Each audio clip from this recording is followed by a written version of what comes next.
भारत माता की, भारत माता की, भारत माता की। ಶಿವಮೊಗ್ಗದ ಜನತೆಗೆ ನನ್ನ ನಮಸ್ಕಾರಗಳು.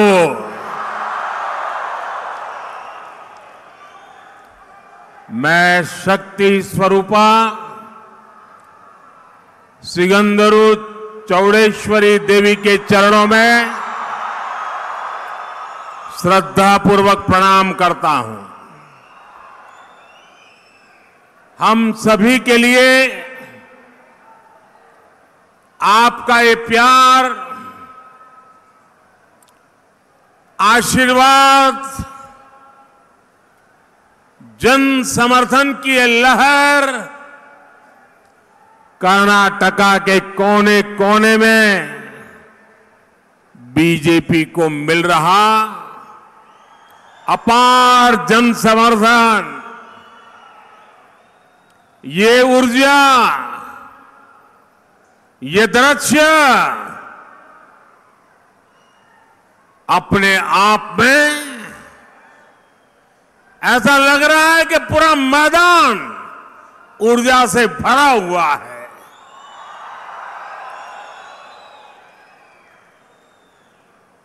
दूसरी तरफ भ्रष्टाचार और तुष्टीकरण में डूबे इंडी एलायंस की नींद उड़ गई होगी.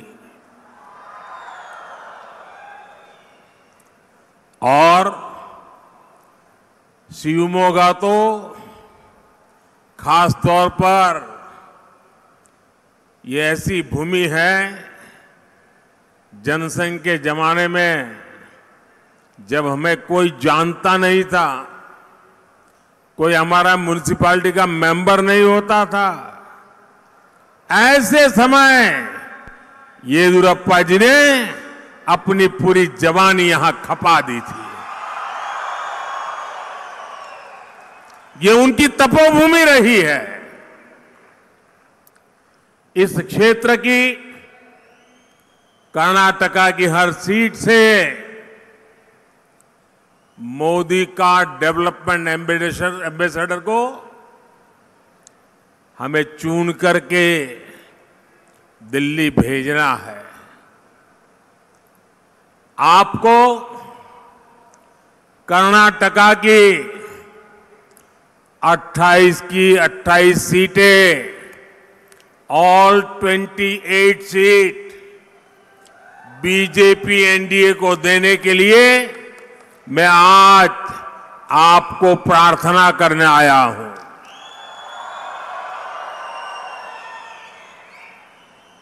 चार जून को 400 पार,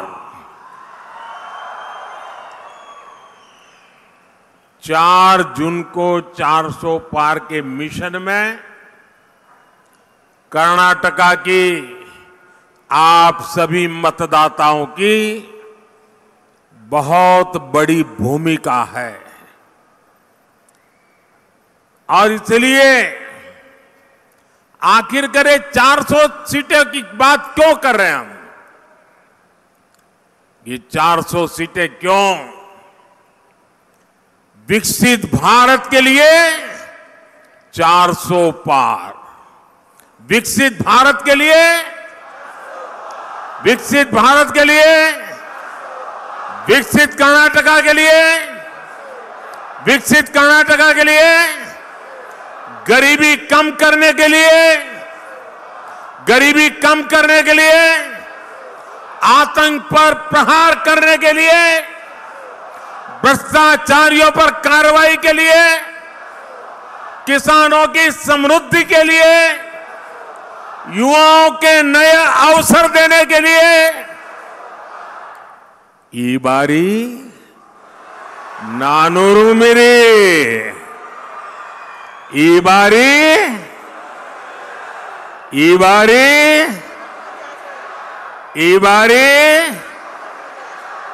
साथियों, पिछले 10 वर्षों में देश ने बीजेपी का काम देखा है। बीजेपी की सबसे बड़ी प्राथमिकताएं हैं विकास, गरीब कल्याण और सामर्थ्यवान भारत।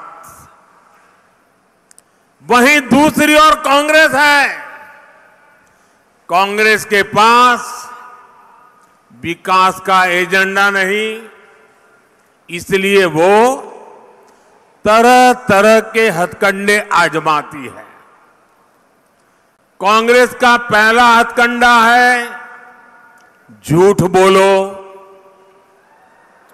बड़े बड़े झूठ बोलो,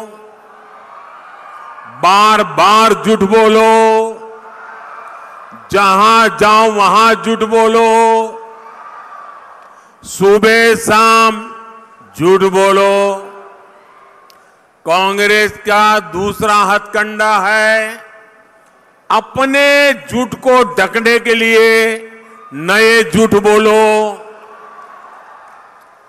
कांग्रेस का तीसरा हथकंडा है जब पकड़े जाओ तो अपनी करतूतों का ठीकरा दूसरों के सर पर फोड़ दो। हर चुनाव से पहले कांग्रेस के लोग बड़े बड़े झूठे वादे करने में एक्सपर्ट हो गए हैं। यहां कर्नाटका में भी कांग्रेस ने यही किया और अब सरकार बनने के बाद कांग्रेस फिर झूठ पर झूठ, झूठ पर झूठ, झूठ पर झूठ बोले जा रही है। कभी वो केंद्र को जिम्मेदार बता रही है, कभी मोदी पर आरोप लगा रही है, तो कभी दूसरी पार्टियों पर अपनी नाकामी का ठीकरा फोड़ रही है। क्योंकि कांग्रेस की मंशा कभी लोगों की भलाई करने की नहीं होती। कांग्रेस का केवल एक ही इरादा होता है, लोगों को लूटना, अपनी जेब भरना। इसलिए कांग्रेस को जब से कर्नाटका में मौका मिला है तो इन्होंने कर्नाटका को अपना एटीएम बना दिया है। यहां इनकी लूट इतनी बढ़ गई है कि सरकार चलाने के लिए पैसे तक नहीं बचे और इस लूट में भागीदार बनने की होड़ मची हुई है। कोई यहां सीएम इन वेटिंग है, कोई यहां फ्यूचर सीएम एस्पिरेंट है, कोई यहां सुपर सीएम है, कोई यहां शैडो सीएम है और इतने सारे सीएम के बीच एक दिल्ली के कलेक्शन मिनिस्टर भी है। कांग्रेस की इस करतूत का नुकसान कर्नाटका के लोगों को उठाना पड़ रहा है। कुछ ही महीनों में कांग्रेस की सरकार ने कर्नाटका की साख को बहुत बड़ा धक्का लगा दिया है। मैं कांग्रेस के प्रति कर्नाटका के लोगों का आक्रोश देख रहा हूं, उनका गुस्सा समझ रहा हूं। कांग्रेस सरकार के ऐसे रवैये के बीच बहुत जरूरी है कि कर्नाटका की लोकसभा की हर सीट पर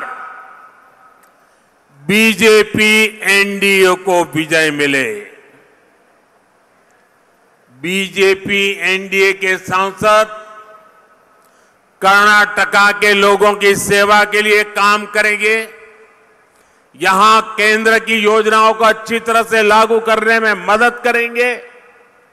साथियों, कल मुंबई में शिवाजी मैदान में इंडिया अलायंस की तरफ से एक खुला ऐलान किया गया है। वो लोग हिंदू धर्म में समाहित शक्ति को समाप्त करना चाहते हैं। हिंदू शक्ति को समाप्त करने का उन्होंने बीड़ा उठाया है। हिंदू समाज जिसे शक्ति मानता है, उस शक्ति के विनाश का उन्होंने ऐलान कर दिया है। अगर शक्ति के विनाश का उनका ऐलान है, तो शक्ति की उपासना का हमारा भी ऐलान है। मैं जब सार्वजनिक जीवन में आया,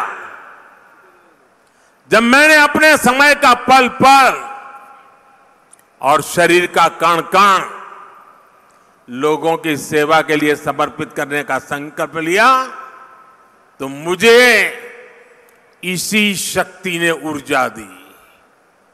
आज भी मैं शक्ति की उपासना करता हूं।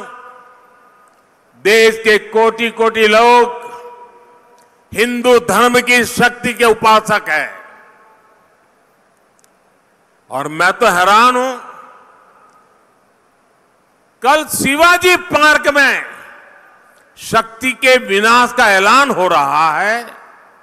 जब मैंने सुना तो मैं सोच रहा था, बाला साहब आप ठाकरे जी, बाला साहब ठाकरे जी, उनकी आत्मा को कितना दुख पहुंचा होगा।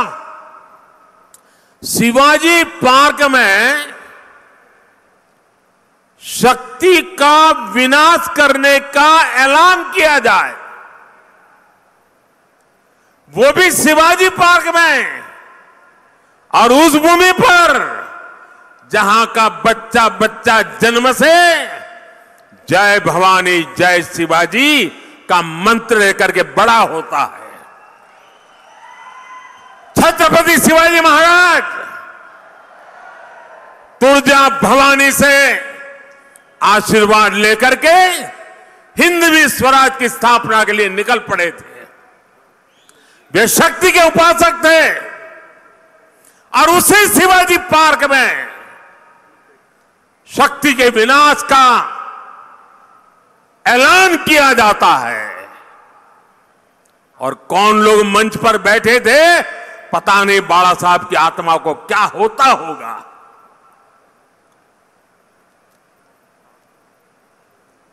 शक्ति का विनाश करने की सोच, साथियों, मेरे लिए देश की नारी भी इसी शक्ति का प्रतिबिंब है। इसलिए हमारी सरकार की योजनाओं में सबसे ज्यादा प्राथमिकता नारी शक्ति को दी जाती है। आजादी के बाद आज तक किसी सरकार ने नारी शक्ति पर इतना बल नहीं दिया जितना हमारी सरकार ने दिया है।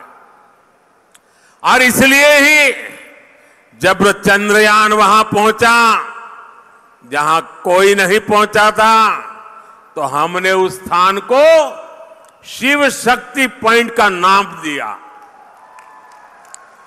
कई पॉलिटिकल जानकार कहते रहे हैं कि नारी शक्ति मोदी की साइलेंट वोटर है, लेकिन मेरे लिए देश की नारी शक्ति वोटर नहीं, बल्कि मां शक्ति स्वरूपा है। नारी शक्ति का यही आशीर्वाद मेरा सबसे बड़ा सुरक्षा कवच है।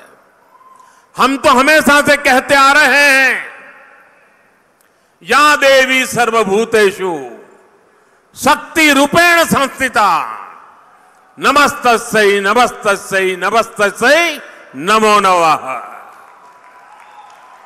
इसी भावना के साथ हम मां भारती की भी पूजा करते हैं।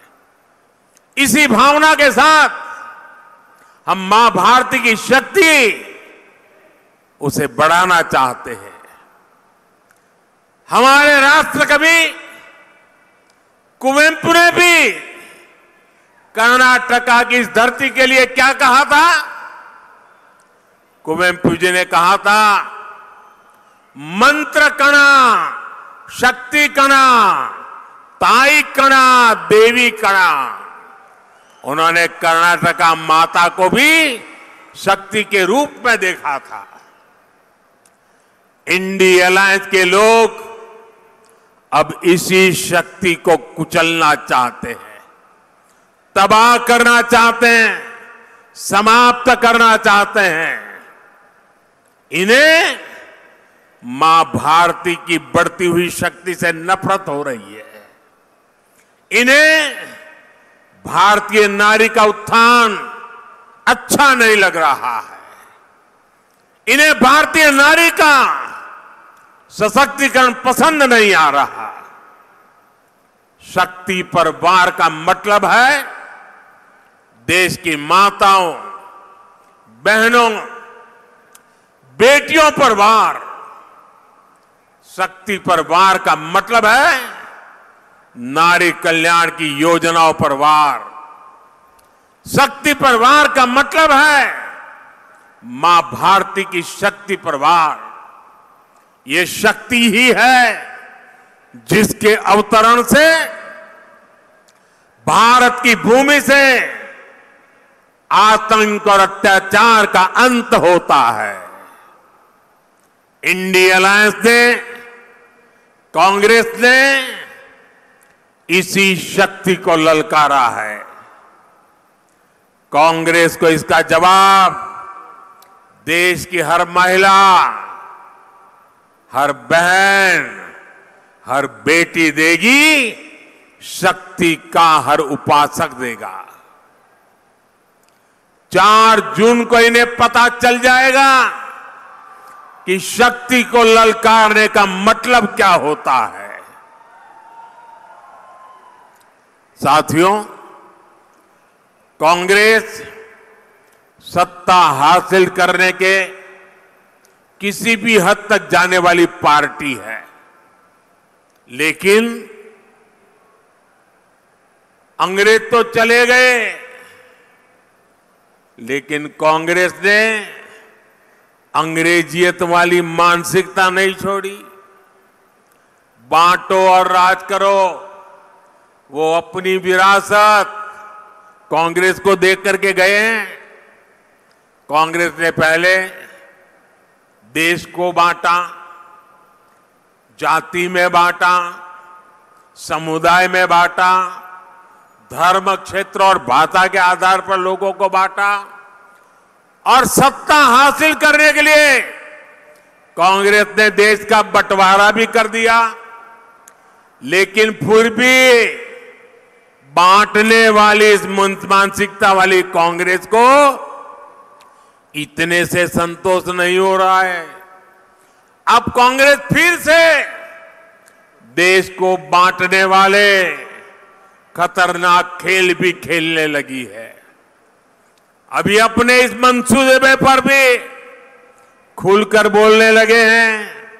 अभी हाल ही में कर्नाटका के कांग्रेस सांसद ने देश को एक बार और बांटने का बयान दिया है। ऐसे सांसद को पार्टी से निकाल फेंकने के बजाय कांग्रेस पार्टी उसका बचाव कर रही है। कर्नाटका ऐसी राजनीति और ऐसे षड्यंत्रों को कभी सफल नहीं होने देगा। कर्नाटका की धरती का ऐसा अपमान करने वाली कांग्रेस को इस लोकसभा चुनाव में चुन चुन करके साफ कर देना चाहिए। करेंगे ना? करेंगे ना? जरा दोनों हाथ ऊपर करके बताइए, करेंगे ना? चुन चुन करके साफ करेंगे ना? 26 अप्रैल और 7 मई को आपको इसी संकल्प को लेकर निकलना है। 26 अप्रैल और 7 मई को आपको अपने वोट से कांग्रेस के विभाजनकारी मंसूबों को ध्वस्त करना है। साथियों, आजादी के बाद कांग्रेस ने जो व्यवस्था बनाई उसमें गरीब और गरीब होता गया, कंगाल होता गया और गरीब के अधिकार छीनते रहे। कांग्रेस ने हमेशा देश के गरीब को मूलभूत सुविधाओं को भी तरसा कर रखा। बीते 10 वर्षों में हमने इन हालातों को बदलने के लिए काम किया। पिछले 10 वर्षों में भारत के 25 करोड़ लोग गरीबी से बाहर हुए हैं। ये इसलिए संभव हुआ क्योंकि हमने गरीबों की समस्याओं पर फोकस किया। हमने उन्हें मुश्किलों से बाहर निकालने का रास्ता तैयार किया। मैं आपको कर्नाटका का उदाहरण देता हूं कि हमारे काम का स्केल कितना बड़ा है। परिवार में कोई मेडिकल इमरजेंसी आ जाए तो गरीब और गरीब हो जाता है, लेकिन हमने आयुष्मान भारत योजना के तहत अकेले कर्नाटका में 75 लाख से ज्यादा लोगों का मुफ्त इलाज कराया है। अकेले शिवमोगा में ही 5 लाख से ज्यादा आयुष्मान कार्ड धारक है। इसी तरह कर्नाटका में 40 लाख से ज्यादा गरीब महिलाओं को मुफ्त गैस कनेक्शन दिया गया है। पूरे कर्नाटका में लगभग 9 लाख परिवारों को पीएम आवास योजना के तहत पक्का मकान दिया है। साथियों, ये जो लाखों करोड़ों लोगों को हमारी योजनाओं का फायदा मिला है, उनमें से ज्यादातर एससी, एसटी और ओबीसी समुदाय के हैं। आज उन्हें सशक्त बनाकर हम सामाजिक न्याय की दिशा में आगे बढ़ रहे हैं।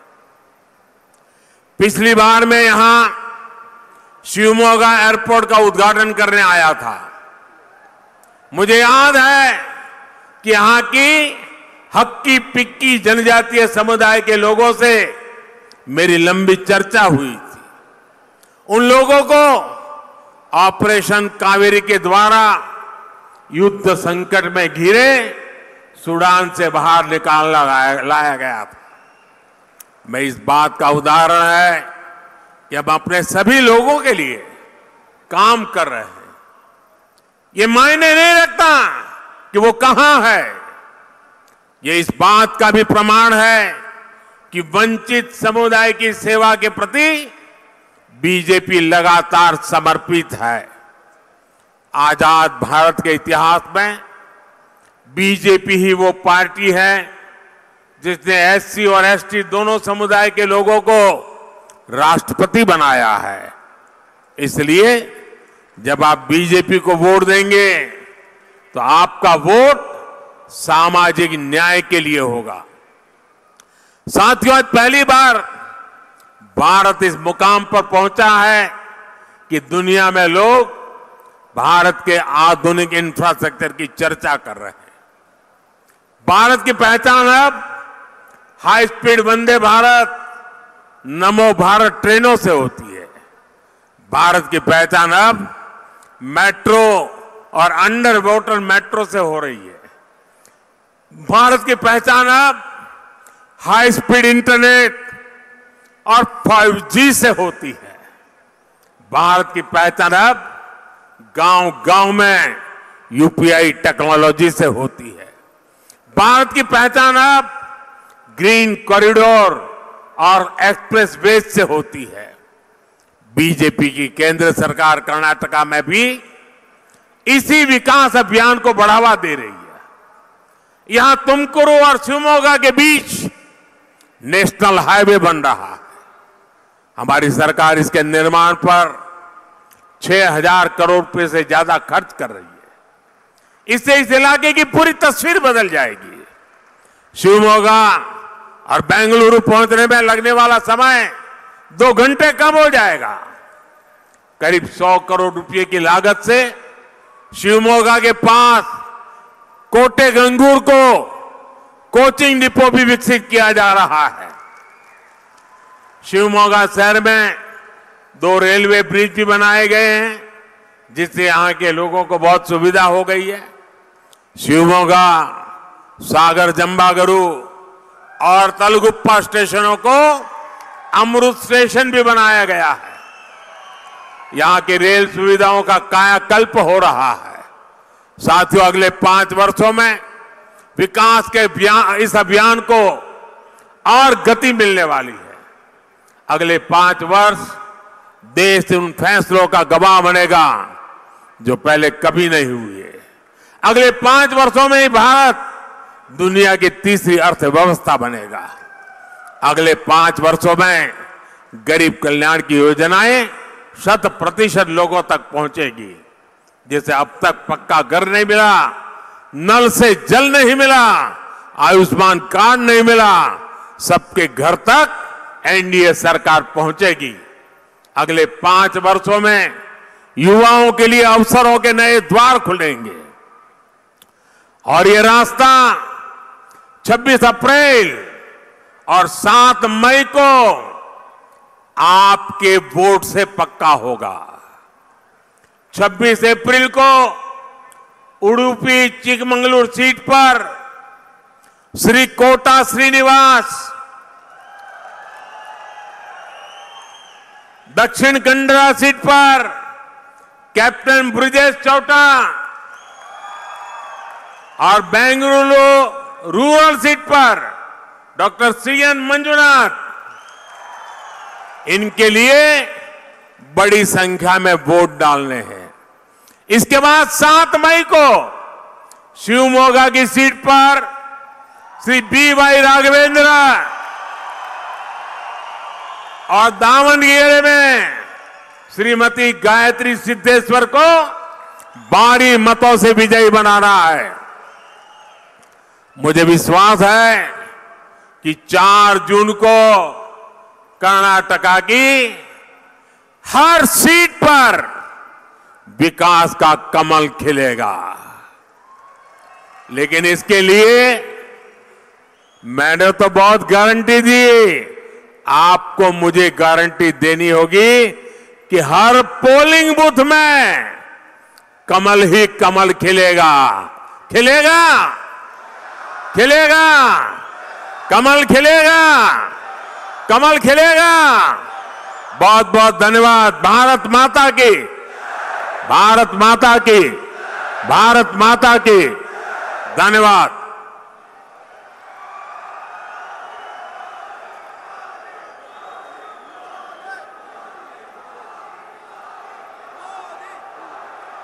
ಕಾರ್ಯಕ್ರಮದ ಕೊನೆಯ ಹಂತವನ್ನು ನಾವು ತಲುಪಿದ್ದೇವೆ.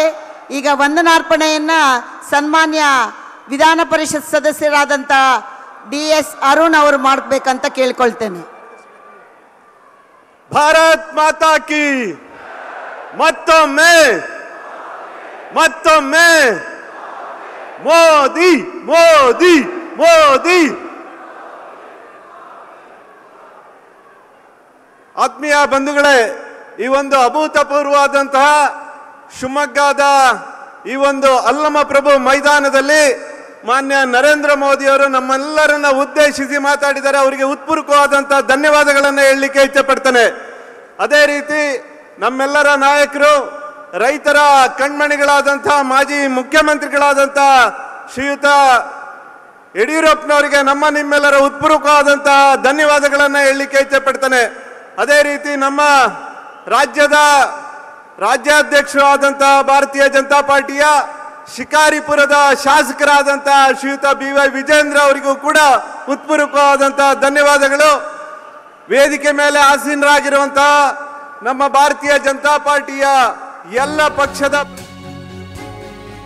ಶಿವಮೊಗ್ಗದಲ್ಲಿ ಕಾಂಗ್ರೆಸ್ ವಿರುದ್ಧ ಪ್ರಧಾನಿ ಮೋದಿ ವಾಗ್ದಾಳಿ ನಡೆಸಿದ್ದಾರೆ. ಇಲ್ಲಿ ಕೆಲವರು ಸಿಎಂ ಆಗೋದಕ್ಕೆ ಕಾಯ್ತಿದ್ದಾರೆ, ಕೆಲವರು ಮುಖ್ಯಮಂತ್ರಿ ಸ್ಥಾನದ ಆಕಾಂಕ್ಷಿ, ಇನ್ನು ಕೆಲವರು ಇಲ್ಲಿ ಸೂಪರ್ ಸಿಎಂಗಳಿದ್ದಾರೆ. ಇದು ವಾಗ್ದಾಳಿ ನಡೆಸಿರುವಂತಹ ರೀತಿ. ಇಲ್ಲಿ ಕೆಲವರು ಸಿಎಂ ಆಗೋದಕ್ಕೆ ಕಾಯ್ತಾ ಇದ್ದಾರೆ, ಇನ್ನು ಕೆಲವರು ಸೂಪರ್ ಸಿಎಂಗಳಿದ್ದಾರೆ, ಕೆಲವರು ಶಾಡೋ ಸಿಎಂಗಳು ಇದ್ದಾರೆ. ಇಷ್ಟೆಲ್ಲ ಸಿಎಂಗಳ ಮಧ್ಯೆ ಕಲೆಕ್ಷನ್ ಮಿನಿಸ್ಟರ್, ದೆಹಲಿಯ ಕಲೆಕ್ಷನ್ ಮಿನಿಸ್ಟರ್ ಒಬ್ಬ ಇದ್ದಾರೆ. ಕಾಂಗ್ರೆಸ್ನ ಈ ಹೊರೆಯನ್ನ ಜನ ಹೊರ್ತಾ ಇದ್ದಾರೆ ಅಂತ ರಾಜ್ಯ ಕಾಂಗ್ರೆಸ್ ವಿರುದ್ಧ ಪ್ರಧಾನಿ ಮೋದಿ ವಾಗ್ದಾಳಿ ನಡೆಸಿದ್ದಾರೆ.